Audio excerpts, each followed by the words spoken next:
Chapter 1. The Clock That Wept at Midnight. It was upon a raw and mist-laden evening in early November of the year 1891 that the singular affair of the weeping clock first came to my attention. London lay beneath a heavy pall of fog, that oppressive sort of vapour which clings to the skin and muffles every sound, so that the rattle of distant hansom cabs is rendered strangely muted, and the lamplight appears suspended in the air like globes of dull gold. I had returned to Baker Street somewhat earlier than usual, for my practice had been light that day, and I confess that the warmth of our hearth and the familiar clutter of our sitting-room had rarely seemed so welcome. Holmes, as ever, was at his post beside the fire, stretched languidly upon the settee, with his long nervous fingers steepled beneath his chin. His keen grey eyes were fixed, not upon me, but upon a crumpled sheet of foolscap upon his knee. A thin blue wreath of smoke curled upwards from his pipe, dispersing slowly into the gloom of the room. He greeted my entrance with nothing more than a brief inclination of the head. "You have news, Holmes?" I ventured, removing my gloves and shaking off the moisture of the fog. "News," he murmured, without lifting his gaze. "Hardly that, my dear Watson. Merely a puzzle of provincial stupidity that has found its way into the columns of the Daily Telegraph. Observe." He tossed the crumpled sheet in my direction. To smooth it out, I read a short article describing the theft of a farmer's prize heifer in Norfolk, which, despite the efforts of the local constabulary, had vanished without a trace. Holmes watched me with a faint gleam of amusement. "I perceive," he said, "that you have drawn precisely the same conclusion as Inspector Bennet, namely, that the thief must have driven the creature off along the public road, and therefore must have left tracks to betray him." "Naturally," said I. "A heifer cannot fly, Holmes." "Just so," he returned, with a slight tightening of the lips that in him signified a restrained smile. "Yet Bennet has overlooked the obvious. A single line in this report betrays the whole affair. The animal had been tethered nightly in the orchard adjoining the river. The thief did not drive the creature upon the road at all, Watson. He swam it across the stream. I could not help but laugh. "You make it sound absurdly simple."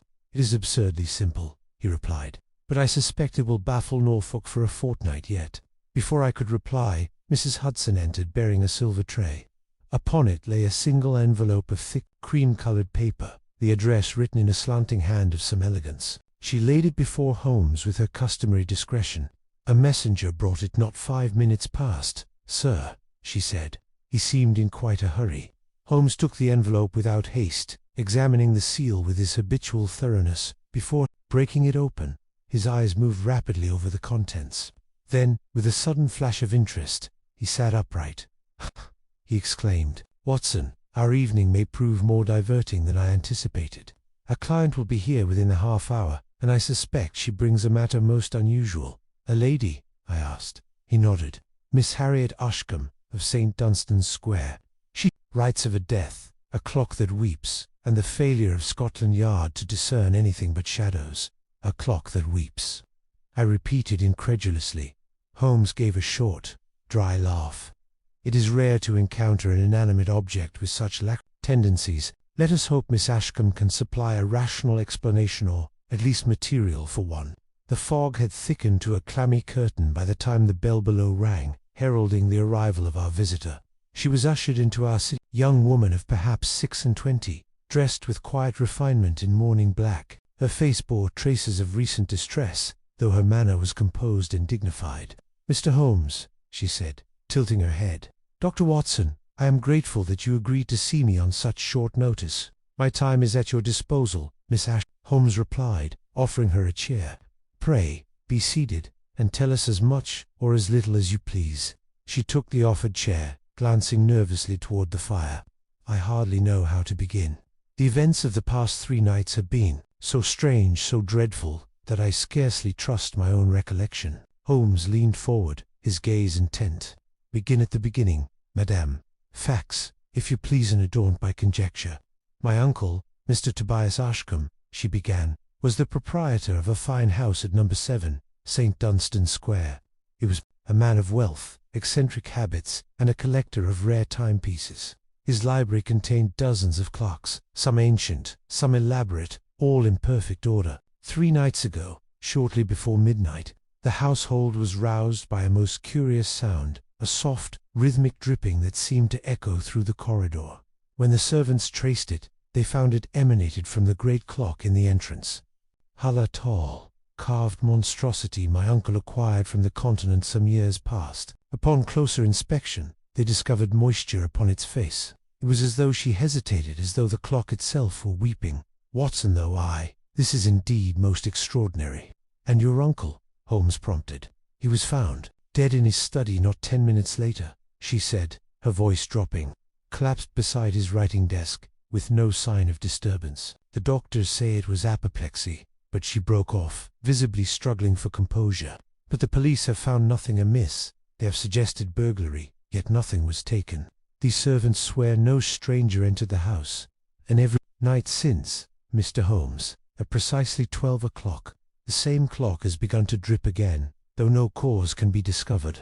Scotland Yard has dismissed it as condensation or some childish trick, but I know her eyes shone with sudden fervor. I know it is more than that. Holmes regarded her in silence for some moments, his long fingers drumming upon the arm of his chair. You mentioned Scotland Yard, he said at last. Who is in charge of the investigation? Inspector Lestrade. Holmes' tone carried both amusement and a trace of weariness. Our old friend. And he finds no trace of foul play. None, sir. He has closed the matter as natural death. Then we must open it again, Holmes said quietly. He rose and moved to the window, peering out at the swirling fog. A clock that weeps at midnight, a sudden death without cause, and Lestrade declaring, all serenit is almost too perfect. Watson, I believe we shall pay St. Dunstan's Square a visit this very evening. Miss Ashcombe clasped her hands together. You will come. Holmes turned sharply. Of course. But first, Miss Ashcombe, one question. You say moisture was found upon the clock's face. What sort of moisture? She blinked. Why, water, I suppose. You suppose? His gaze sharpened. The servants did not preserve it. Mr. Holmes, they wiped it away. A pity, he murmured. Nevertheless, we shall see what remains to be seen. Watson, your coat. Within the hour, we were rattling through the fog-choked streets in a hansom cab, the gas lamps smearing the darkness like faint halos. Holmes sat beside me in thoughtful silence, his hawk-like profile sharply outlined against the window. A curious business, I remarked at length. Curious indeed, he replied softly. A clock that weeps, a death without struggle. And, most telling of all, he tapped the side of his nose. Lestrade's ready dismissal. When that worthy pronounce a mystery solved, the game has almost certainly just begun. Chapter 2. The client and the clue. There is a peculiar quickening of the blood that comes upon a man when he knows he's being wafted towards the unknown. So I felt, jogging at Holmes's side through that ghostly London which the fog had made half dream half nightmare. The cabman, a fellow swathed to the nose in a frayed woolen comforter, clucked to his horse without enthusiasm. The wheels hissed rather than rattled upon the wet macadam, and, through the small square of glass, the lamps receded and advanced like the solemn eyes of some great leviathan. Holmes, whose abstractions could at times equal his explosions of energy, fell into a brown study so profound that I doubted if he remembered my presence. He had the letter from Miss Ashcombe open upon his knee, and, every now and again, the long forefinger traced a word or phrase as though he were playing a silent instrument upon the page. The wording is interesting, he murmured at last. Note the sequence. Watson, weeping midnight, sudden death, no disturbance. It is the order of her mind. She is not of a credulous nature. The weeping clock troubles her not because it is supernatural, but because it is orderly. Orderly. At precisely midnight, said Holmes. Folly and fraud have a strong preference for vagueness. When a thing declares itself with the punctuality of a signalman, I cease to call it a prodigy and begin to call it a mechanism. You think there is some device within the case? I think nothing, he returned, with that dryness which often masked his kindlier humour. I observe probability. You'll recall the Norfolk heifer. The stream accounted for all. Here we have, perhaps, a different current. We drew up at St. Dunstan's Square, respectable enclosure not far from Holborn, sombre and correct in its Georgian aspect. The fog lay in the railings like grey cotton and said adieu upon the iron spikes. The house at number 7 wore its shutters like a countenance, resolved to betray no feeling. A glimmer showed above the fanlight, and, at our ring, The door opened, with a swiftness which betrayed an ear glued to the hall. A manservant of middle years and soldierly erectness stood within. His face was lean, his cheeks grained with the small scars that a razor leaves upon a hard beard, and I judged him for a steady fellow. "Mr. Holmes, sir, Dr. Watson," he said. "Miss Ashcombe is within, if you please." The hall discovered itself as a place of breadth and sober taste, Turkey carpet, a row of oil portraits, and, occupying pride of position opposite the door, the object which had unserioused my either clock. It was indeed a great and curious contrivance, a towering case of black wood, fantastically carved with vines and grimacing heads that dial a pale enamel encircled by Roman numerals, the hands long and black as if forged from coachspring above the dial, and set in an oval cartouche. A small glazed aperture suggested some inner exhibition, and within it I thought I saw the hint of brass cylinders and a pendulum that shone like a rapier blade. A faint odour hung about it, no more than a notion, as of wood warmed after rain. Miss Ashcombe descended to us from the stair, her composure not hiding the reddened rims of the eyes. Holmes bowed lightly.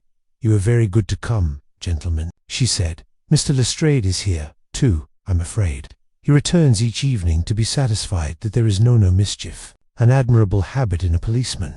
Holmes observed. We were shown into a handsome drawing-room, and there found our old acquaintance, the inspector, warming his palms at the fire, with that air of reasonable self-satisfaction which no difficulty could ever entirely disturb. "Hello, Mr. Holmes," he said. "And you, Doctor, so we ought to have you upon the scene. Well, I am never the man to stand in the way of a gentleman's curiosity." "Curiosity, Lestrade," said Holmes, removing his gloves, "is the mainspring of civilization. Pray do not impede it. You have found, I understand, an absence of evidence." "I have found the evidence of absence," Lestrade returned, with a small, triumphal lift to his chin. "Mr. Tobias Ashcombe died at his desk. The door was locked on the inside. Key in the lock. Window fast. No marks of entry. No bruise upon the man's body. Heart slightly dilated. Vessels congested. Dr. Crittenden signs apoplexy, and I don't quarrel with the certificate." "Dr. Crittenden is a sound fellow," I observed. "No doubt," said Holmes. "And yet a sound fellow may be misled by the silence of objects that have not yet been made to speak. Miss Ashcombe, may I trouble you for the order of the household on the night in question?"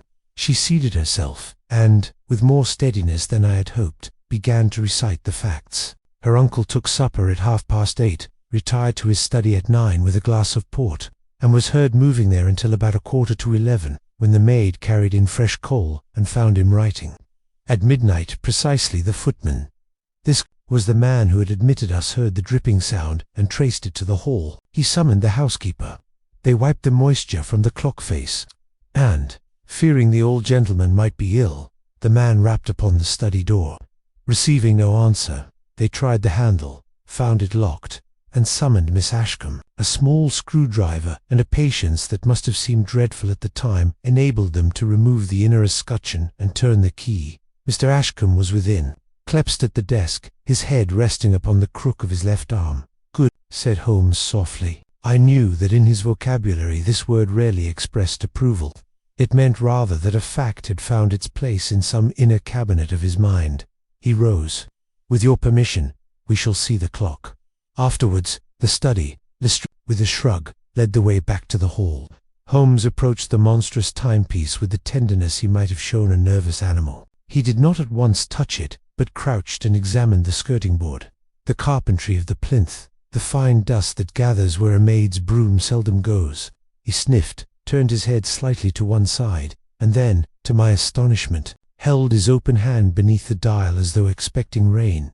"There is no moisture now, Mr. Holmes," Miss Ashcombe said. "Just so," he murmured. "It is not 12. He glanced at the small repeater watch he carried. 10 minutes. To the hour. "Come," said Lestrade, a trifle nettled. "You surely don't intend to keep a vigil for a mere drop of oeuf damp?" Holmes's eyes had assumed that expression of feline amusement which never failed to provoke the inspector. "I intend to do nothing of the kind. That phenomenon will occur equally well in our absence. A thing that is punctual is a thing that can be caught. Watson," he indicated a shallow groove upon the clock's plinth. "What do you make of that?" I bent. The black wood showed, along its upper edge, a duller, almost greyish run, scarce an inch long. Dust, I ventured, or perhaps a scuff. Holmes produced the small lens he favoured and peered. Dust would not align so exactly with the grain, nor show this very slight crystalline aspect. Is very slight, it has been wiped before it grew, which is why it is so faint. And here he touched, with the paper corner of Miss Ashcombe's letter, a pinhead of substance. Then, with the letter held to the light, regarded the minuscule smear.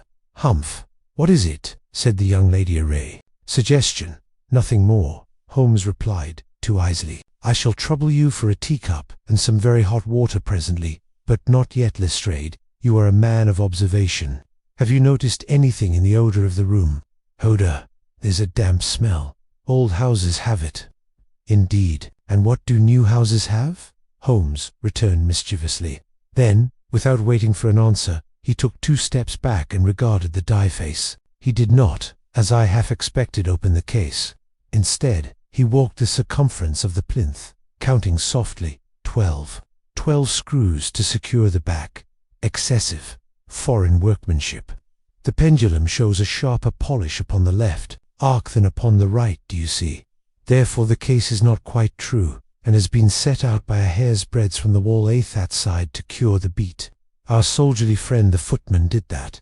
He will have a Spritavel. He is an ex-sergeant of engineers. The creasing upon the second finger shows a tape habit. How Miss Ashcombe began, startled. Holmes waved a hand. The thumb and first finger measure. The second steadies the tape. It leaves its mark. Pray, do not accept my word for it. Ask him in a day or two, and delight yourself by finding me wrong. Meanwhile, study. We passed along the corridor and into the apartment where Mr. Tobias Ashcombe had died. It was a handsome, masculine room, high bookcases, a hearth of marble, 2 leather chairs, and a large writing desk set at right angles to the window, so that the occupant sat with the light at his right shoulder. This small architectural detail did not escape Holmes. I saw him glance to the chair, then to the blotter, then to the wastebasket. The room had been put somewhat to rights, yet there remained that chill of interruption, the sense that a human intention had been cut. Like a thread, in mid-knot. "Where was the body found?" Holmes asked. Lestrade indicated the chair at the desk. "Just so. We found him slumped. Thus, sir, head on left arm." Holmes bent over the blotting pad. A half-sheet of thick paper, embossed with the Ashcombe crest, lay thereon. It bore no writing, but upon the blotter itself I observed a faint, reversed scrawl. "If you would be so good, Watson," Holmes said, with the air of one proposing a conjuring trick to a child. He slipped me a piece of fresh paper, and I pressed it over the pad, rubbing with the back of a spoon which he produced from a pocket where I had fancied nothing could be procured, save tobacco. Slowly the ghost of letters came up, a single line. "Broken at the end. Count for the loss in the Swiss shipment by entering the pieces as repair. You will receive the rest." Trailed away into SMUDG. Cliff's Miss Ashcombe, who had drawn nearer, uttered a soft exclamation. The Swiss shipment, oh! My uncle dealt with a firm in Geneva for his clocks and movements. But why should there be any loss? That is a commercial question, Lestrade said briskly, though I saw the pricking of interest behind his eyelids. If there is fraud, it may be in the books. I can obtain a warrant. Holmes held up a finger. "Or in the clock," he said. There was an interval of stillness while the idea, like a shy bird, settled upon its branch. Holmes moved to the window and set it an inch open, then closed it again. "Mr. Holmes," Miss Ashcombe said at length, "you think my uncle was murdered?" "I never think until I have data," Holmes returned, and I knew the phrase to indicate the very contrary, that his mind was already sketching the outlines of a formidable hypothesis. "But I will say this. If a clock weeps at midnight with such constancy as you allege, and if a man dies within 10 minutes of the first tears, then the clock and the death may be related by something stronger than coincidence." Lestrade made a small, impatient noise. "Come, sir!" "Men die at all hours. Clocks strike at all hours. If there were poison, why? Where is it? The glass of port is there. I had it analyzed. Nothing. The cigar case is there. He had not lit one. No wound, no mark. You would not have me arrest the clock?" "No," said Holmes, his lip curling. "Arrest, impatience. It has miscarried more cases than all the villains in London have executed. Watson, You observe the disorderly? I said, almost pedantically so. A man who loves instruments. Just so. See how the pen is aligned with the paper knife. There is a soldier's measure in it. How Mr. Ashcombe loved precision. He would not voluntarily set his head upon his left arm after writing with his right, unless exhausted or visited by a sudden seizure. If exhausted, what exhausted him? If seizure, what induced it? We shall, with Miss Ashcombe's permission, examine the garments and send the shirt studs and collar button to Baker Street for testing. Testing, said Lestrade. For what? The presence or absence of certain crystals in the fibers after exposure to steam. It is an old device. I have used it twice. Once it convicted a scoundrel, once it restored a reputation. Holmes's hand drifted, almost idly, across the polished edge of the desk, then paused. Ah, what is it? I asked. Nothing that will interest the official mind, he answered, with a sidelong glance at Lestrade, who sniffed. A film no more. We shall return to it. He rang the bell. The footman entered with that grave exactitude which marks the best domestics. Your name? Holmes asked. Harper, sir. You have served. Royal Engineers, sir. Holmes's eyes twinkled. Your clock stands true again. Yes, sir. It was beaten out, and I set it to plumb. You will oblige me, Mr. Harper, by bringing a teacup and very hot water, a little blotting paper, and a clean glass. Also, if you please, a small shaving mirror. Very good, sir. While this errand was in hand, Holmes moved once more to the hall and stood before the clock as a priest might before an altar. He did not touch the case. He seemed to listen to it, to the whisper of the pendulum, the faint whir as the escapement dropped each tooth. The house was very quiet. Even the street, wrapped in vapor, had sunk to a murmur. In that quiet the clerk's voice became a personality, steady, deliberate, incurious. 5 minutes, Holmes said softly. Lestrade folded his arms in affected indifference. I confess that a little thrill ran through me. I have never been ashamed to own that Holmes's staged experiments had for me the attraction of theatre. Harper returned with the required items. Holmes set the glass upon the floor just beneath the dial, and, with a strip of blotting paper folded to a point, he touched the minute edge between the case and the enamel face, very lightly, as a man might lift the eyelid of a sleeping child. Now, he whispered. We waited. The seconds crept, an army of ants carrying time upon their backs. From across the house came the faint creak of a board. The pendulum swung and swung. The minute hand moved to the vertical. From the thin seam between dial and case there gathered, as if conjured, a pearled drop, and then another. They swelled perfect beads and fell plip-plip into the waiting glass. Miss Ashcombe caught her breath. Lestrade, to do him justice, did not exclaim. He bent, peered, and straightened again, with a face at once puzzled and obstinate. Condensation? He said. Possibly. Holmes returned. He held the shaving mirror under the seam for a moment. When he drew it away, we saw 2 faint, ill-formed circles where the drops had fallen and spread. He smelled them, lightly, with the distaste of a man for whom the nose is yet another instrument in the case.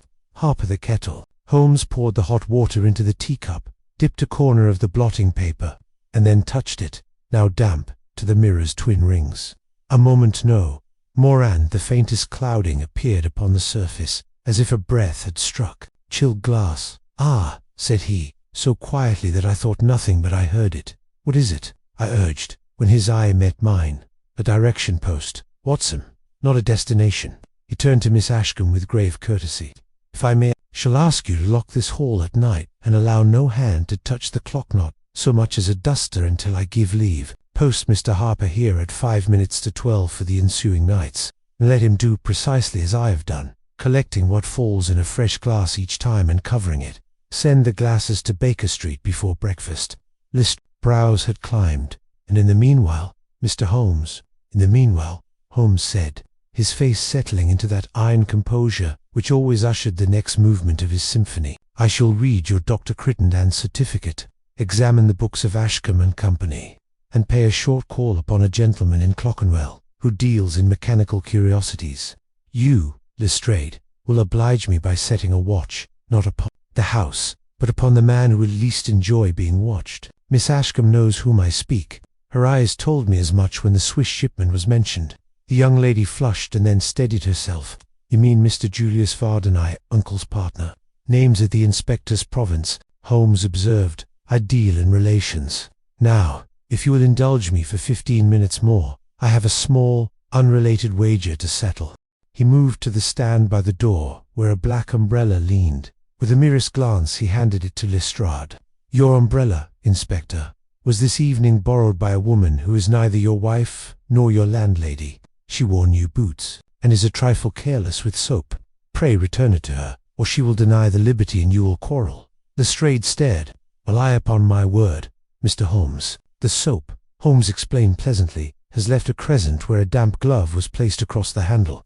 The glove is of a lady's cut.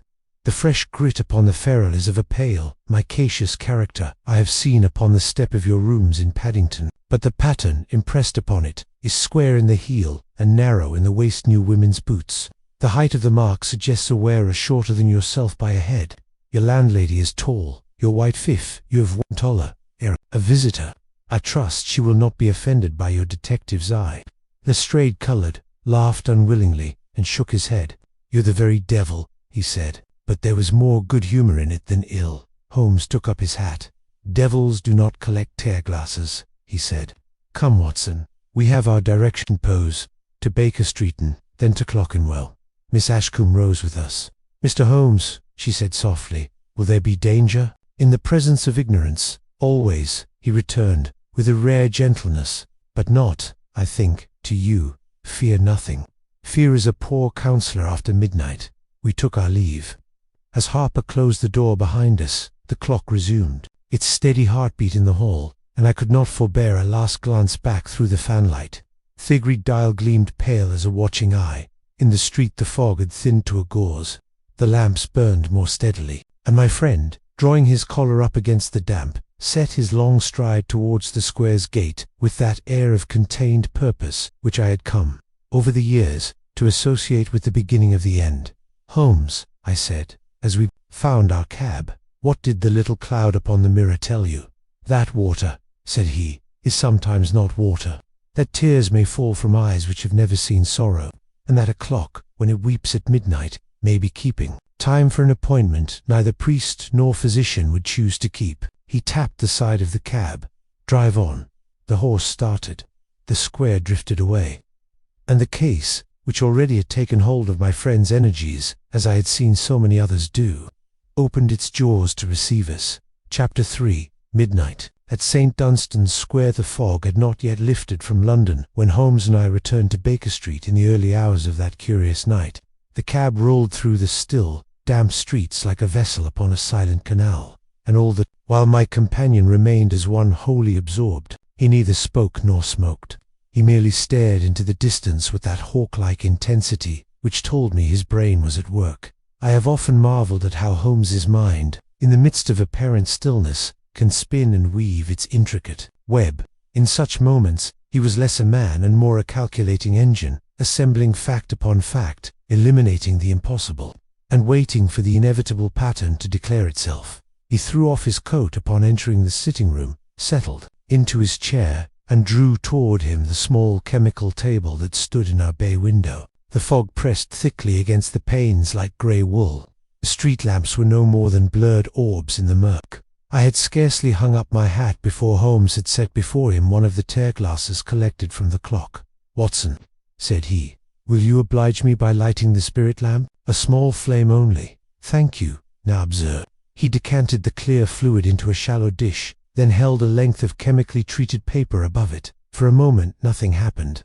Then, as the liquid warmed, the faintest greenish vapour arose and tinged the paper with irregular spots. "You see it?" he asked sharply. "Barely," I said. "But yes, the marks are there. What does it signify?" "That," said Holmes, leaning closer, "is not mere condensation. It carries a trace of something volatile, crystalline when condensed, and almost imperceptible. I know the signature well. It is not water." He lifted the paper to his nose and inhaled cautiously. "Yes, as I suspected.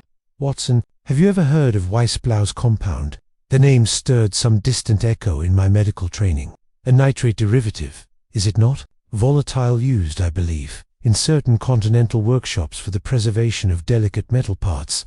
"Vicious so," Holmes replied. his eyes glinting. An ingenious solution. It prevents corrosion in clock mechanisms by slow, regular evaporation.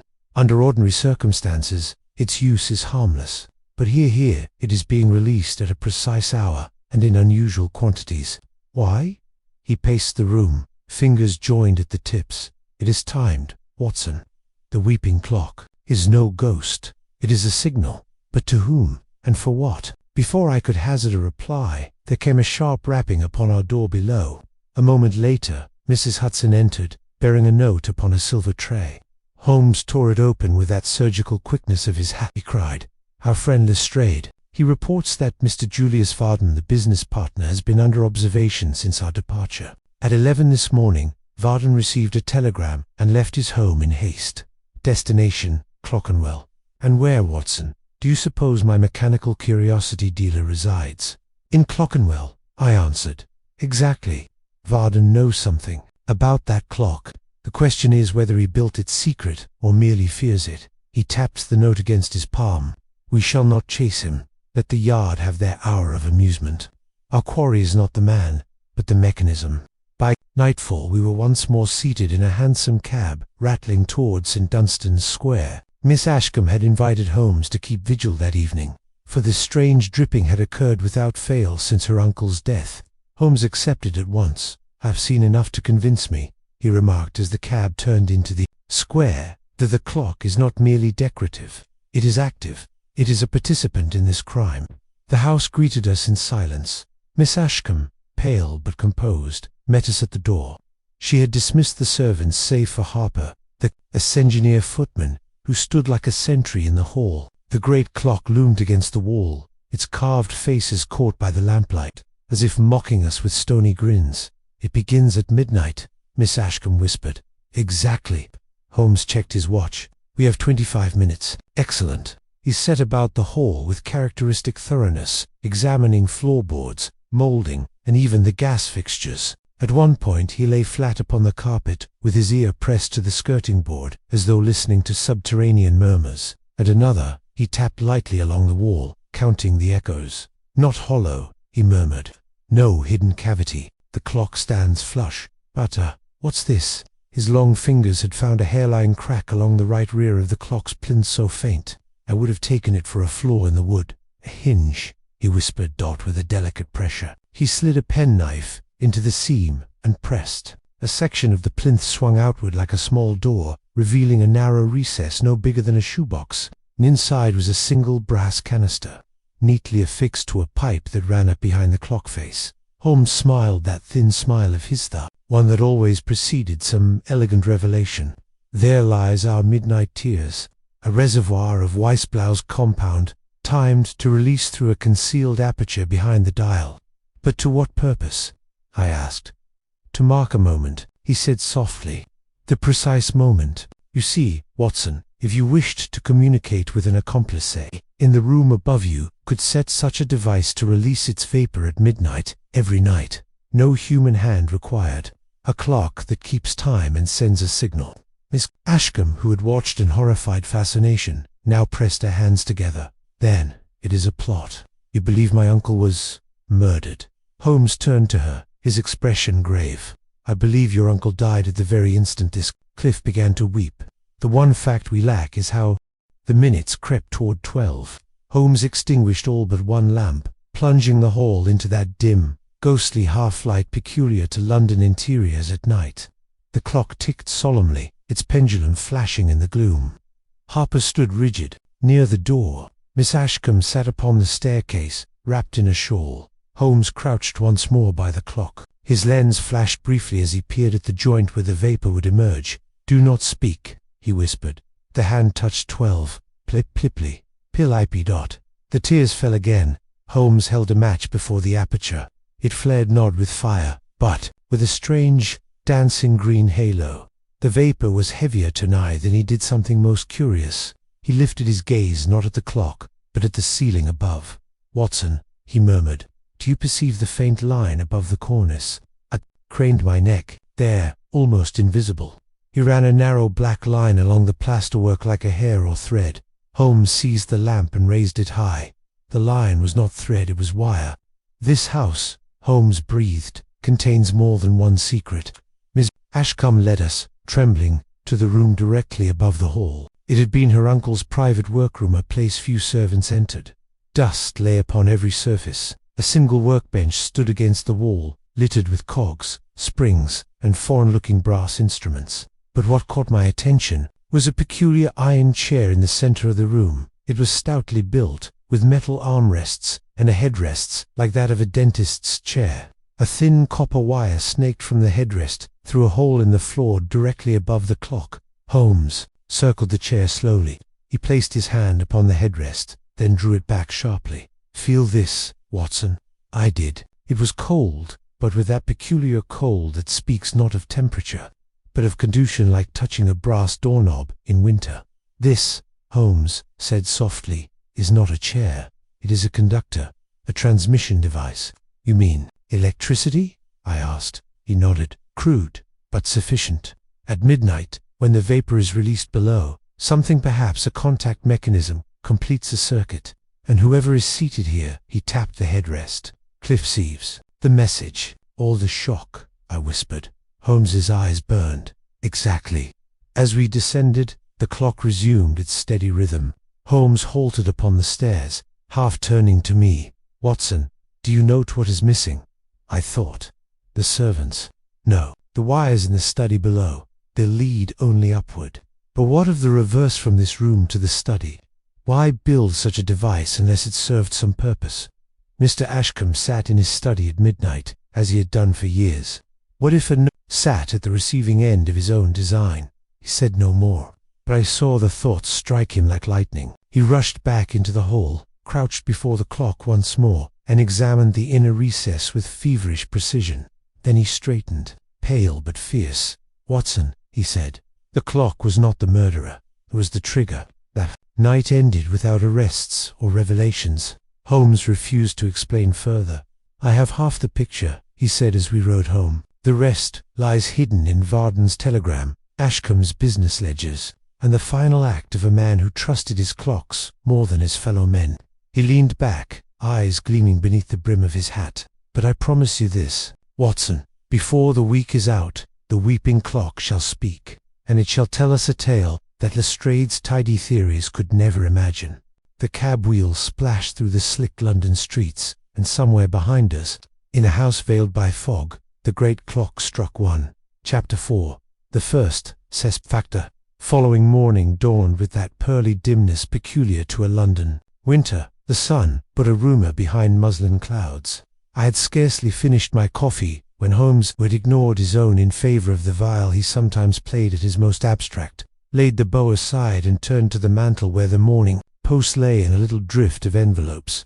He slit 2 with the same motion of the long, nervous fingers. One he dropped as unimportant, but the other he held a fraction longer than needful, reading it twice while his eyes narrowed to slits of steel. "Lestrade," he said. "He has moved. Upon Mr. Varden. Upon Mr. Varden." Holmes's mouths made that line. I knew the line that meant he disliked the direction events were taking, not because they were wrong, but because they were too easy. "The Yard has found its man before breakfast." "On what grounds?" I asked. "Grounds which, to a mind's desire, will appear rich pasture." He handed me the note. It was brief and businesslike after Lestrade's manner. Having posted men as requested, they had observed Julius Varden, clockseller, and partner to the late Tobias Ashcombe, if he had telegram in the forenoon. "Proceed in haste to Clockenwell, and visit one Emil Krantz, a foreign mechanic known to deal in coils, insulated wire, and scientific admittance." From Krantz's Varden had returned to his rooms by way of a bank upon Chancery Lane, where he remained for 20 minutes. An inquiry at the telegraph office, Lestrade enjoyed these strokes, showed that the wire to Vardon had been sent from Geneva. A Swiss shipment. "A Swiss telegram. A Swiss device," I said. "The chain appears very neat." Neatness, Holmes returned dryly, is too often the enemy of truth. It is the tidy mind putting its bib on before the feast. Nevertheless, we must observe what Lestrade calls evidence. "Finish your coffee, Watson, then your hat." He would say no more, but as we descended Baker Street into the pale drizzle, I noticed that his mood was that particular mixture of playfulness and iron, which means my friend is willing to let events proceed to the brink so that he may show, at the end, how thin the ice is. We found Lestrade at Varden's rooms in Red Lion Court, a sober little square off Fleet Street, where the clerks of the law live in tidy obscurity. The inspector stood at the hearth, his boots damp with the morning's trot, his sharp features illumined by the glow of success. Julius Varden, a compact man of perhaps 40, with the neat beard of a moneyed shopkeeper, sat stiffly perched upon a chair. He had the look of a man who believes that firmness will outstart accusation. "Good day, Mr. Holmes, doctor," said Lestrade, not without triumph. "I thought you might like to hear the matter as it stands." "By all means," Holmes replied, assuming his most indulgent air. "We will sit, if Mr. Varden permits." Varden bowed in the smallest measure. "I have nothing to hide," he said. His voice was careful, the voice of a man accustomed to figures, not to words. "Capital," said Holmes. "Then we shall be perfect friends for 10 minutes." Lestrade launched into his recital with the relish of a counsel laying out a case. He had, he said, 2 lines of proof: motive and mechanism. Motive first. Ashcombe and Company had in recent months made heavy purchases from a Geneva firm. A number of pieces had apparently been lost or damaged in transit, and the company's books showed unusual entries marked repairs. It emerged, by what prodigies of official persuasion he did not disclose, that Varden controlled those books. There were rumours, too, of insurance upon stock insurance taken out in Varden's name. As for mechanism, the visit to Kranz's shop was not, the inspector asserted, a gentleman's stroll. A constable had observed a parcel wrapped in brown paper, of that long cylindrical shape which suggests wire or rods. If Thew Eppinclot were part of a scheme, who better than the partner to fit it with its devilish adjuncts? "Very handsome," Holmes murmured, when Lestrade had done. If he could only contrive to add that Mr. Varden's hat fell off, precisely at the stroke of 12, the narrative would be complete. Lestrade's nostrils pinched. "You are pleased to be humorous, sir." "I am not. Mr. Varden refuses to account for the telegram from Geneva." Varden's lips tightened. "I refuse to be bullied into divulging private business to a man who will twist it to his purpose. I am innocent." "Cliffsay unaltered," Holmes returned, and then, with a change to that softer courtesy which won him as much confidence as his logic, he addressed the man directly. "Mr. Varden, my name is known." "To you? It is known to everyone," Varden said, but less sharply. "Then you will believe me if I tell you that Lestrade's theory will hang you in a court of public opinion faster than any rope at Newgate, unless you supply the one thing an honest man never lacks, an explanation that fits the facts more closely than does guilt. You were observed going to a dealer in coils and wire." "I repair clocks," Varden said. "You were observed receiving a telegram from Geneva. Our supplier is there, Monsieur Dufour. He writes often. You have insurance upon stock and entries in the books that look, to an untutored, like jugglery." "Not jugglery, prudence, Mr. Ashcombe." He stopped. His face betrayed an inward struggle. Mr. Ashcombe was a genius, with a mechanism, and a baby with a bill. He overbought. I insured what he amassed. The repairs were his word. He could not endure to write loss. "You are frank up to a point," Holmes said. "But only up to it. Why was Ashcombe in correspondence, a week before his death, concerning an account for the loss in the Swiss shipment by entering the pieces as repairs?" "Those were his words, not yours." Varden's composure faltered. He glanced from Holmes to Lestrade, like a man searching the faces of a jury. "He had a plan," he said at last, with a sort of bitterness. "I told him it was madness." "What plan?" "To avoid paying duties upon certain finished movements by importing parts of scrap and reclassifying them after arrival. It is done upon the continent every day." He said it was no more than a redescription. "I said it was a fraud." Lestrade pounced. "A quarrel, eh? And so you know," Varden shot back. "I am not a murderer." "I told him I would not sign. He laughed at me. He had made the Romans." Holmes was silent for a beat. "I saw." He weighed the tone rather than the content. "Arrangements with whom?" "With a foreign mechanic," Varden said sullenly. "Krantz. The man can make a clock sing a hymn to the moon if paid enough." Mr. Ashcombe preferred to consult him rather than me. He thought it romantic to be in league with a savant. Lestrade's eyebrows twitched. "Yet you yourself visited Krantz yesterday." "Edit, because Mr. Ashcombe's private key to the shop safe is missing," Varden snapped. "I cannot find it at the office or in the house." Krantz supplied the safe. He fitted the lock and its duplicate. I meant to ask quietly. He had kept an impression against his rules. He drew from his pocket a small, neatly folded receipt. He had not. He sold me wire. I have staff to pay and a machine to mend. My foreman will say so. Holmes took the slip, glanced at it, and returned it without comment. When did you last see Mr. Ashcombe alive? 2 days before his death. He came to the shop, as was his custom, late in the afternoon. He argued about the Geneva invoice. He demanded I entered the charges his way. I refused. On the telegram yesterday, Varden hesitated, then surrendered. From Defoe, he warns that an auditor of the Swiss customs has made an inquiry into our consignments. He begs that any ambiguous entries be which you cannot regularize. Lestrade inserted smartly, because your partner is dead and the key to the truth is missing. A court will take that for motive enough. Holmes crossed one knee over the other and regarded the opposite wall, with languid interest. Motive is the ragseller's basket, he said, full of bits of cloth, any one of which may be of the coat, and none necessarily so. We must fit the seam to the man, Lestrade, not the man to the seam.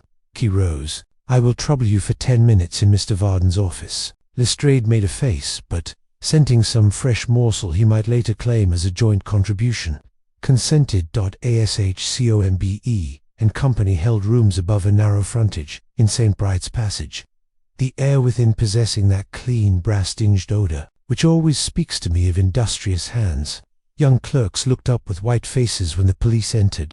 In the workshop behind, I could hear the demure chime of a carriage clock on test, making its little proclamation of accuracy to any who would listen. Holmes moved through these precincts with a gravity that might almost have been reverence. Here is the ledger, said Varden, unlocking a press with a key from his chain.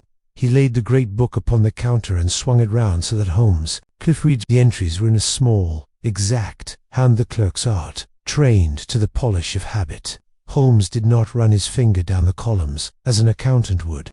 He let his gaze drift. It is a curious thing about my friend that he could perceive a pattern in a page, as another man perceives a form in a fog, first a suspicion, then a shape, then a certainty. Geneva, Geneva, Geneva, he murmured. But see, Watson, the runs of entries are periodic.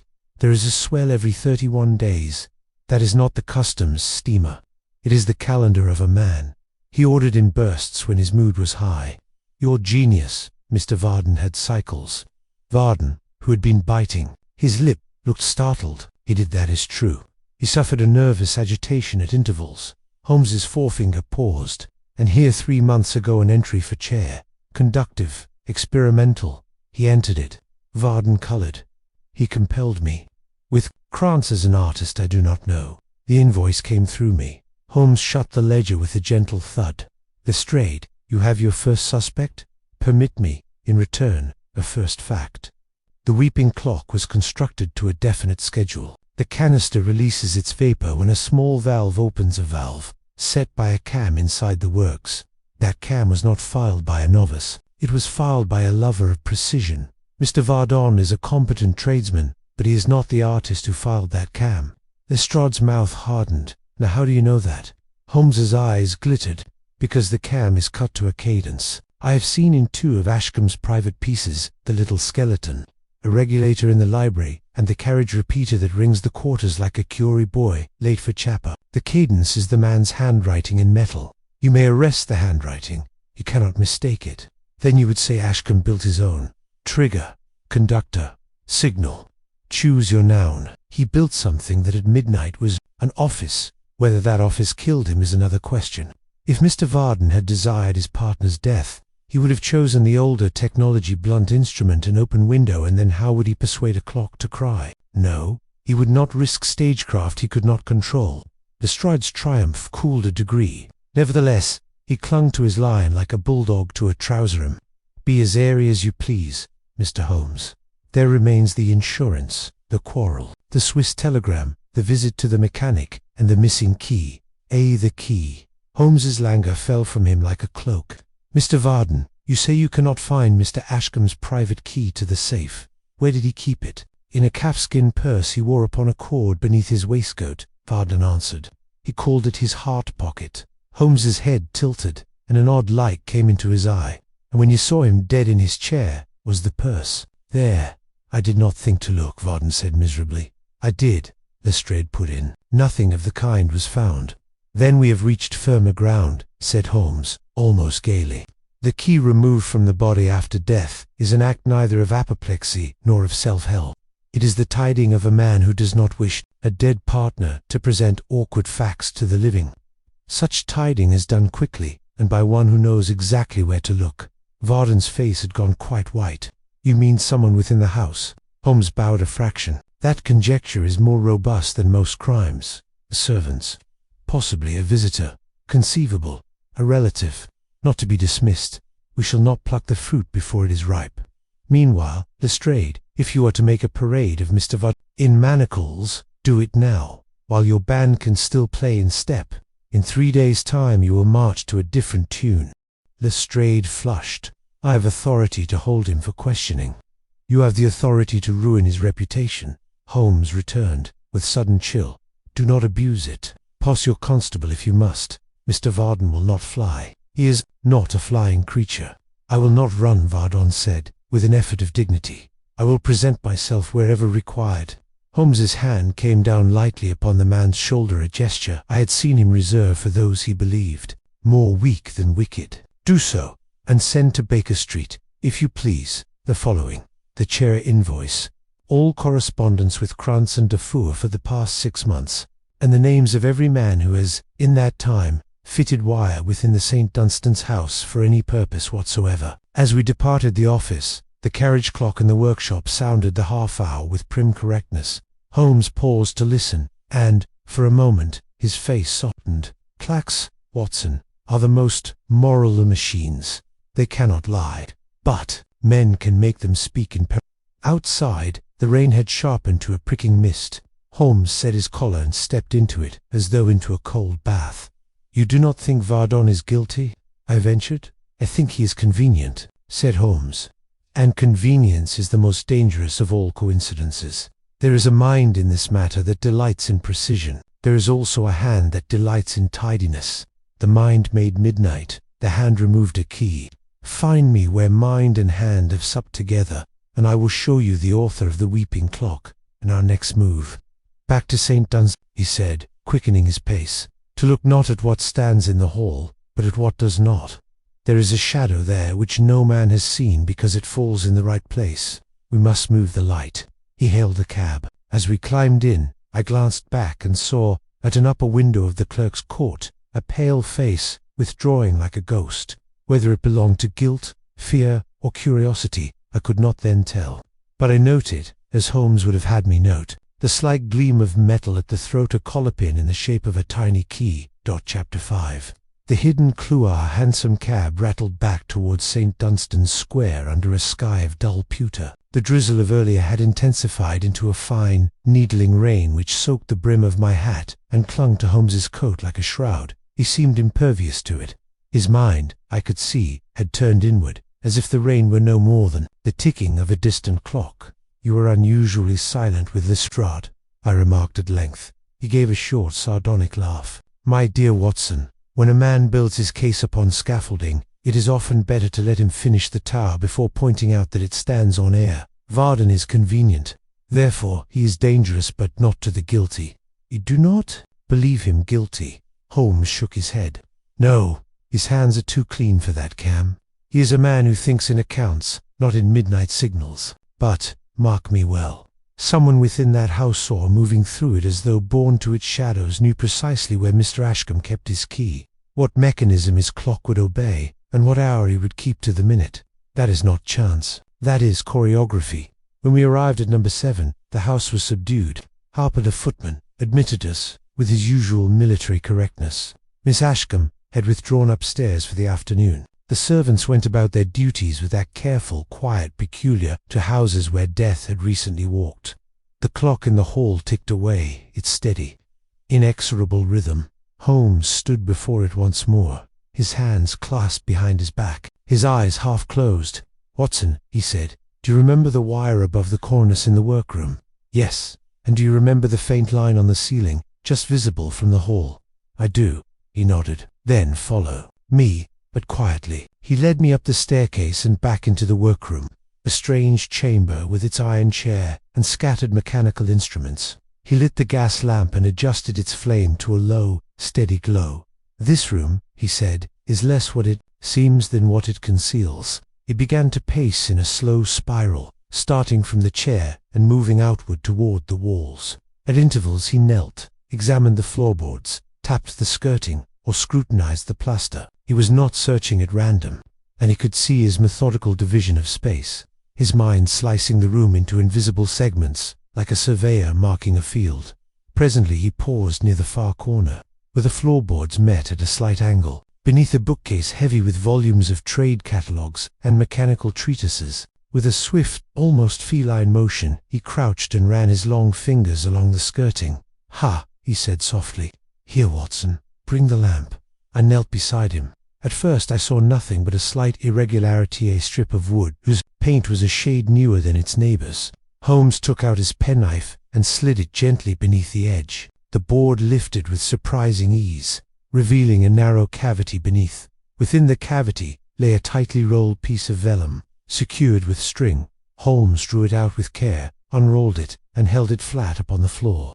It was covered with Ashcombe's fine, precise handwriting columns of numbers, diagrams, and, at the top, a single word: arrangement. The document was nothing less than a schematica plan of the clock, the workroom, and the wiring that connected them. But what caught Holmes's eye, and mine, was a small notation scrawled in the margin, as if added in haste: "For the second, should the first fail." "The second," Holmes murmured. "Then there was a first."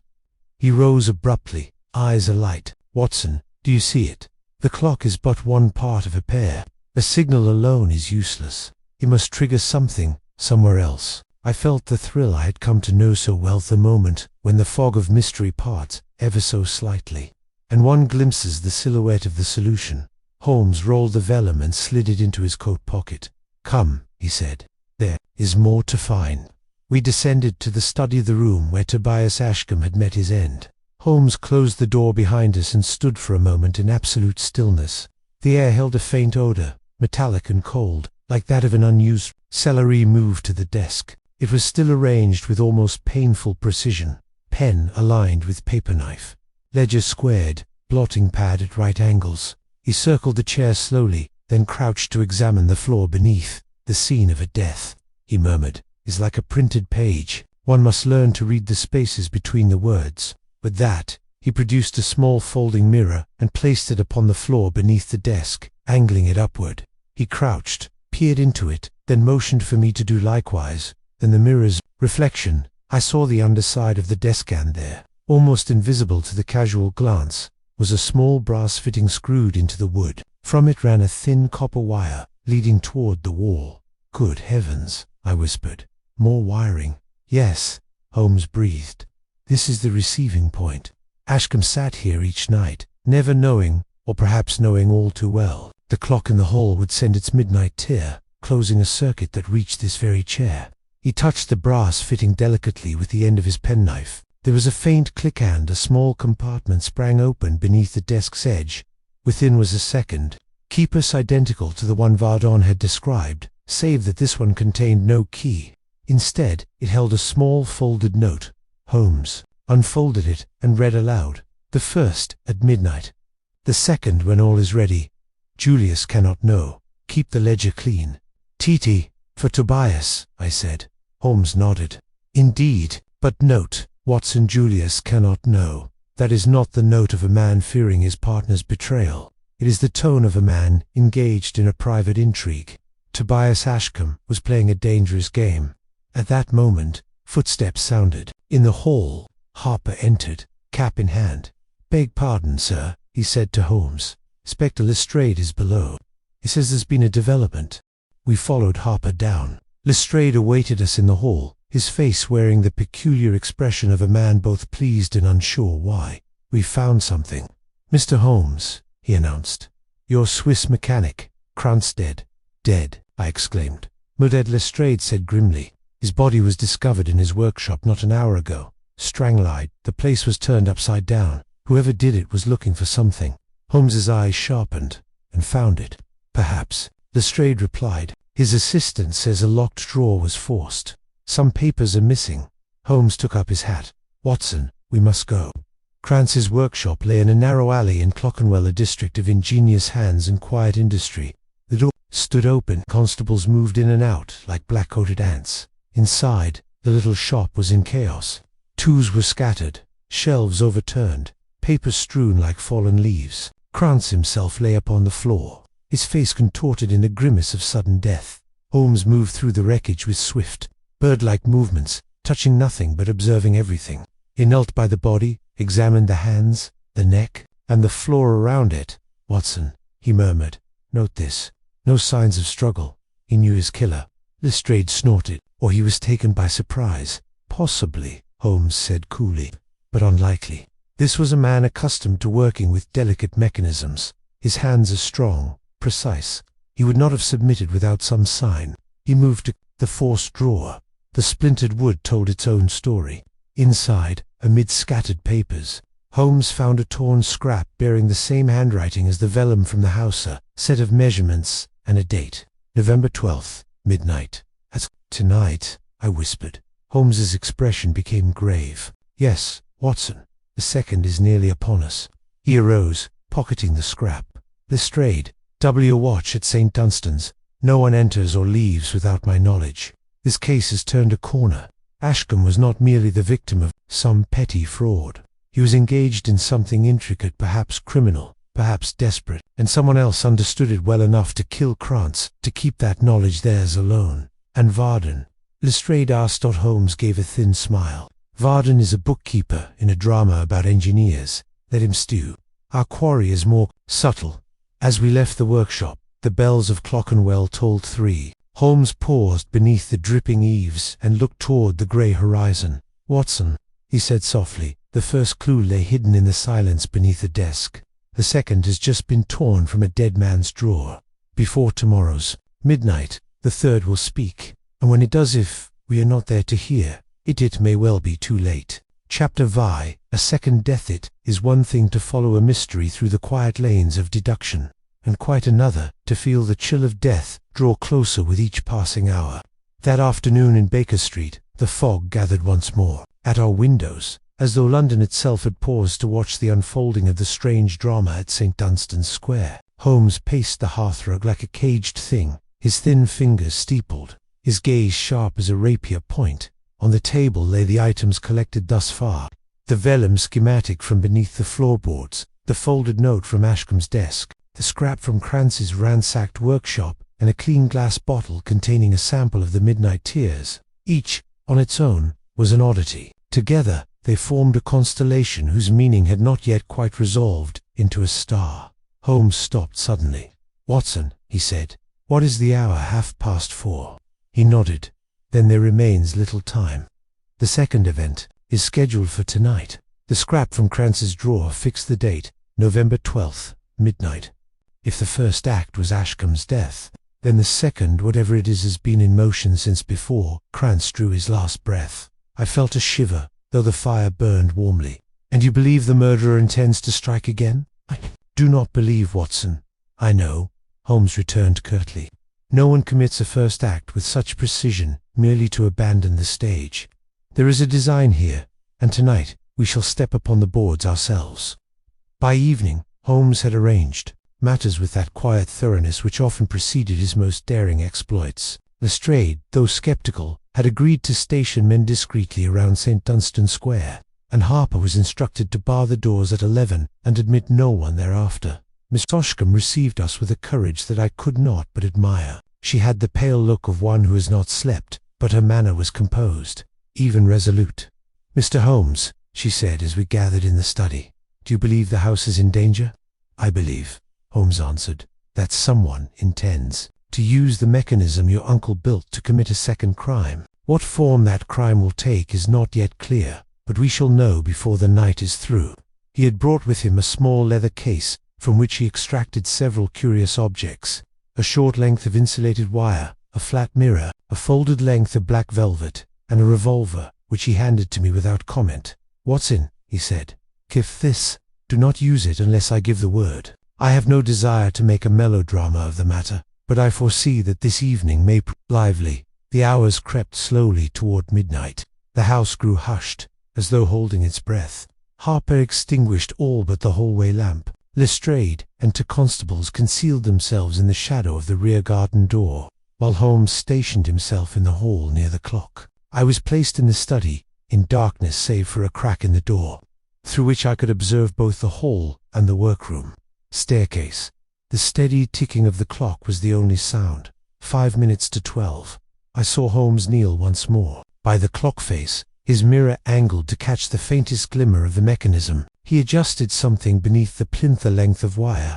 Ithertan then withdrew soundlessly to the foot of the stairs. 3 minutes. The tension was unbearable. Every creak of the house seemed magnified. Even the shifting of my own weight upon the floorboards seemed a betrayal.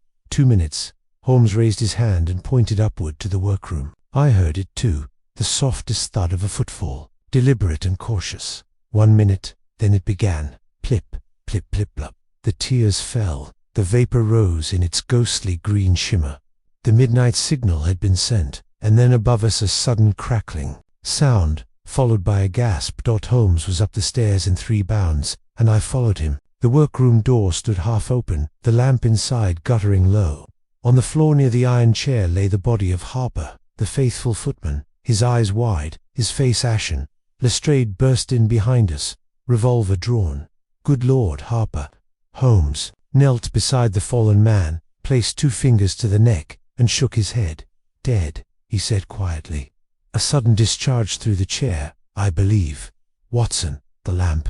I obeyed, bringing the light closer. The copper wire that had run from the headrest to the floor had been tampered with, its insulation stripped. The wire spliced crudely, as if someone had hastily altered its course. The end led not to the wall, but to a small metal cylinder, half concealed beneath the chair. It was scorched. Holmes examined it closely. "A condenser," he murmured. "Primitive, but sufficient to store a fatal charge. Whoever rewired this intended that whoever sat here at midnight would receive that charge full in the skull. Harper, poor fellow, must have stumbled upon it, or, perhaps, worse, sat in the chair to investigate. Then the killer is still in the house," Lestrade barked. "Search every room." His men scattered. Holmes did not move. He stood, very still, his gaze fixed upon the copper wire, as if reading a cipher written in metal. "Watson," he said softly, "do you see? This is not improvisation. This was prepared days ago. The condenser was charged in advance. All that remained was to reroute the current at the critical moment, and Harper was either in the wrong place," Holmes replied grimly, "or was mistaken for the right one." Miss Ashcombe appeared at the doorway then, pale and trembling. "What has happened, Harper?" "I'm afraid he is gone," Holmes said gently. "You must be brave, Miss Ashcombe. Go downstairs, if you please. Lock yourself in the parlor and do not emerge until I say so." She hesitated, then obeyed. Lestrade returned moments later, breathless. "No sign of anyone. All doors locked. Windows are barred. Whoever did this, if it was done tonight, has vanished like smoke." Holmes gave a thin smile. "No, Lestrade, not smoke. Preparation. The murderer was not in the house tonight. He or she was here before, laying the snare. We carried poor Harper's body to the servants' quarters and covered it." The constables resumed their watch. Holmes, however, was elsewhere in that silent, feverish state I had come to recognize as the threshold of revelation. "This second death," he murmured to himself, pacing the hallway, "was not a blunder. It was insurance. The first act, Ashcombe's death, was deliberate, planned to be the second. The second act tonight was a way to ensure silence. Someone knew that Krantz was dead, that we were watching, that Harper was loyal. They did not need to be present to kill him.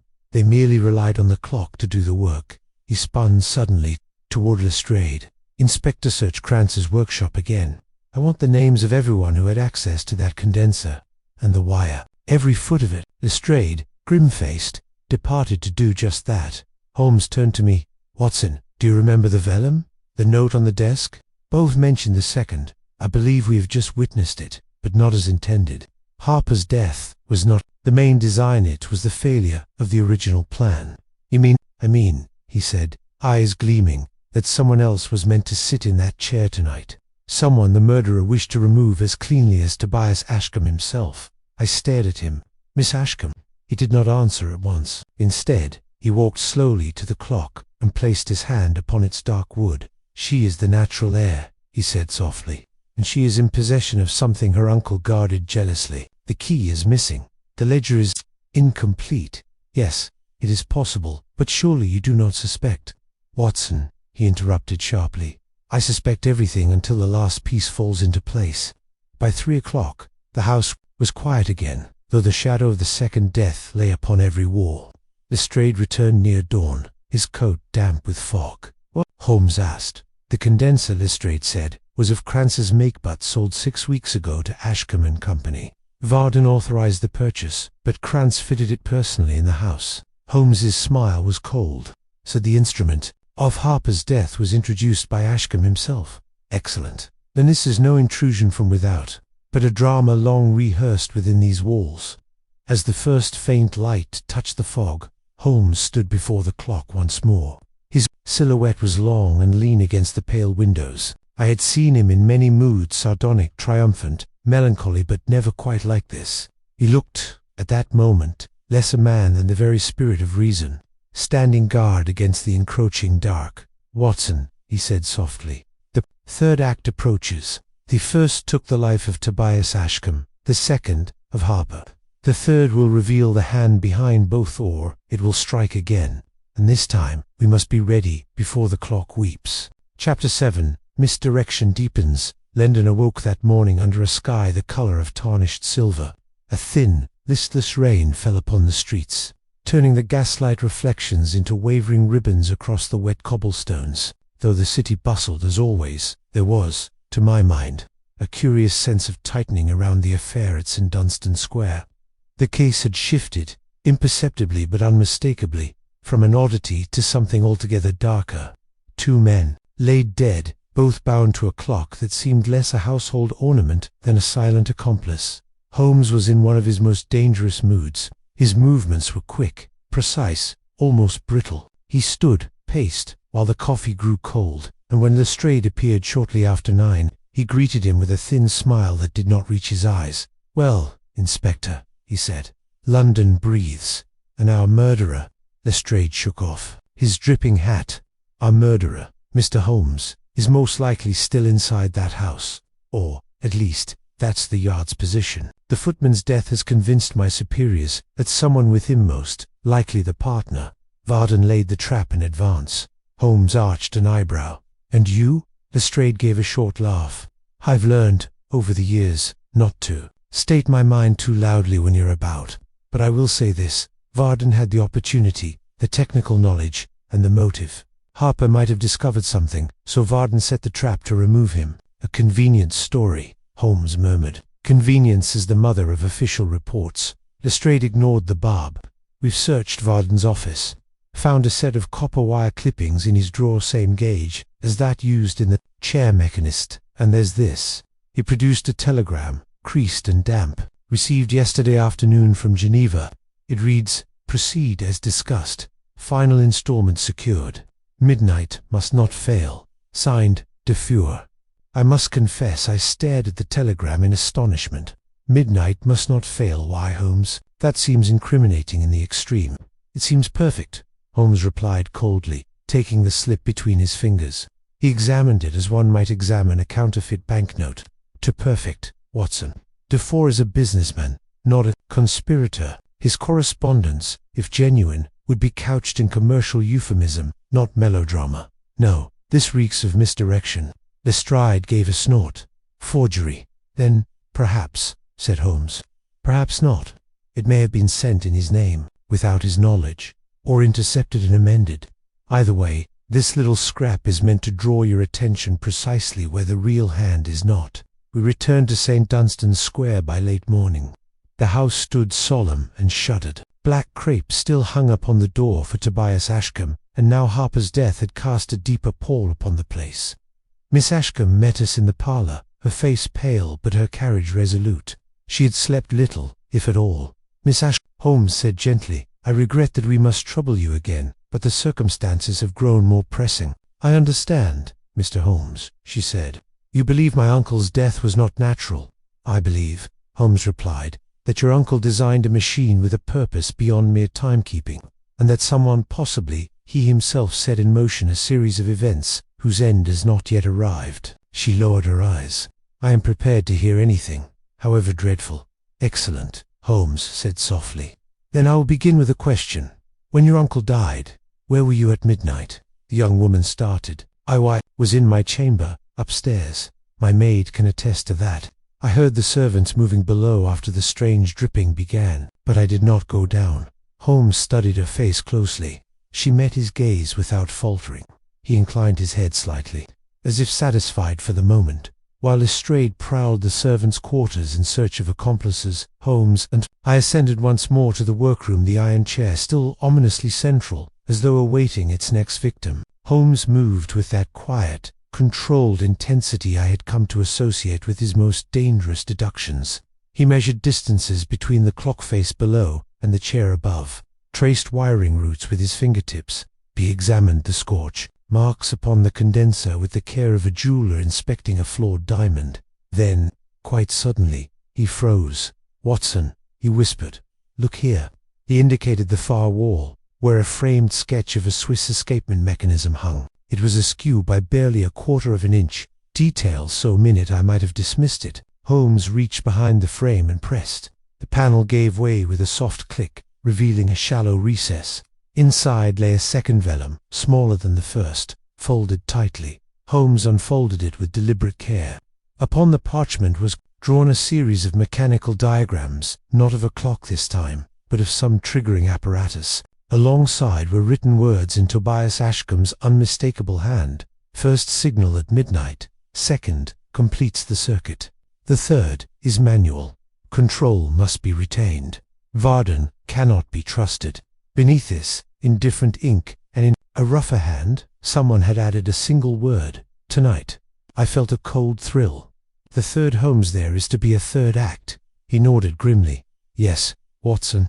And now we see the pattern more clearly. The first event was Ash's death planned, though perhaps not exactly as it unfolded. The second was Harper intended for another, but triggered by him unwittingly. And the third requires human intervention. Someone must act tonight. Downstairs, Lestrade confronted Varden in the parlour. The man's neat beard and steady manner were unchanged, but I thought I detected a deepening anxiety beneath his precise answers. Where were you last night at midnight? Lestrade demanded. In my rooms, Varden replied evenly. I was under watch, was I not? That doesn't rule out preparations made earlier. I have told you everything I know, Varden snapped. If Mr. Ashcombe set his cursed machines to kill, it was his doing, not mine. Holmes entered at that moment, vellum in hand. Varden, he said pleasantly, you were his partner. If he mistrusted you, why did he not dismiss you? Varden's jaw tightened. Because he needed me. Ashcombe was brilliant but careless. He designed. I kept the company solvent. And yet, Holmes murmured, he hid a mechanism in his own house, one you knew nothing of. Curious. Before Varden could reply, a constable entered with a telegram. Lestrade tore it open and read aloud. Holmes, stop. Come at once. Stop. Come at once. Stop. Defer denies telegram. Claims signature forged star. Swiss police are investigating star. Holmes's smile was sharp as a knife. There the Geneva telegram was indeed a fabrication. And who benefits from such a fabrication? Not Varden, who already stands in. Suspicion is a suspicion, with someone who wishes to secure that suspicion, to keep Lestrade's eyes fixed firmly on the wrong quarry.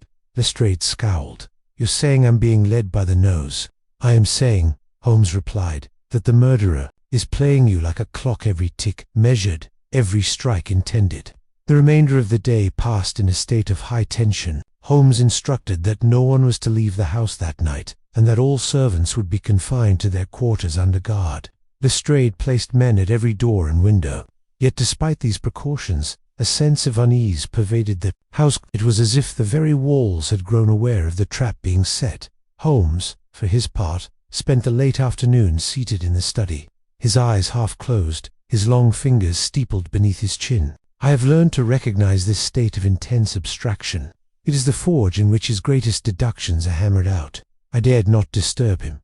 At length, just as the lamps were being lit. He rose and spoke for the first time in hours. "Watson," he said quietly, "we have been examining the clock. Tonight, we will examine the house." He took up a lantern, extinguished the hallway lamps, and began a strange, methodical inspection. Ceilings, cornices, skirting boards, even the space beneath the staircase. He rapped on walls, listened to echoes, and lifted rugs. Once, he removed a single brick from the cellar wall and examined the cavity behind it, before replacing it exactly as found. At last he paused in the entrance hall, directly opposite the clock. His face had the look of a man who has heard something others have missed. "Watson," he whispered, "do you hear it?" I listened. At first, only the steady tick of the clock reached my ears, then very faint and soft, regular tapping, as if some mechanism behind the wall were ticking in counterpoint to the clock's own beat. "It's behind the paneling," said Holmes. Nodded. "Another device? Smaller, perhaps a relay, perhaps something worse. It is not part of the clock's original structure." Lestrade hurried over. "Shall I have the panel removed?" "No," Holmes said sharply, "not yet. The third act is set for tonight. If we dismantle the stage too early, we may never see the performer." He turned to me, eyes alight. "Watson, tonight, we shall catch not a man, but a mind." That night, as fog curled once more around the square and the clock in the hall resumed its relentless march toward midnight, I felt the full weight of Holmes's words. Someone inside or outside that house had prepared their final move. The clues had been planted with care, the evidence arranged like pieces upon a board. And as midnight approached, the air grew charged, as though the house itself anticipated the third and final strike. Holmes moved quietly through the rooms, lantern in hand, like a general surveying his battlefield. Lestrade positioned his men. Miss Ashcombe waited in her parlour, pale and silent.